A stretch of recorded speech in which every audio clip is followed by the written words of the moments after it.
बिस्मिल्लाहिर्रहमानिर्रहीम। अस्सलामुअलैकुम। आप देख रहे हैं JN न्यूज़ और मैं हूं आपकी मेज़बान सुंबल ज़िया।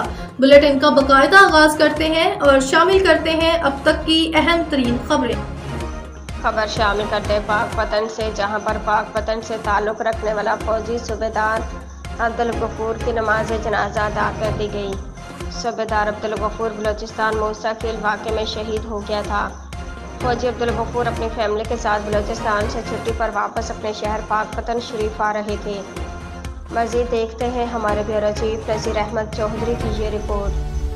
बलूचिस्तान मूसा खेल में होने वाले अफसोसनाक वाक़े में पंजाब से ताल्लुक़ रखने वाले 23 अफराद को मुसाफिर बसों और गाड़ी से उतार कर बेदर्दी के साथ कत्ल किया गया।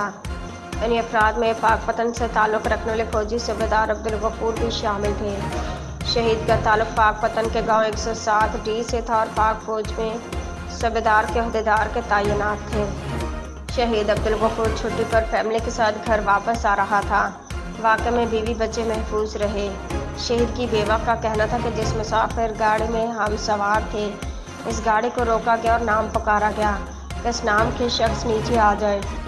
जैसे मेरे शोहर नीचे गए तो उन्होंने गोलियां मारकर शहीद कर दिया। शहीद की नमाज जनाजा आज सुबह 7 बजे उनके भाई गाँव 107D में अदा की गई।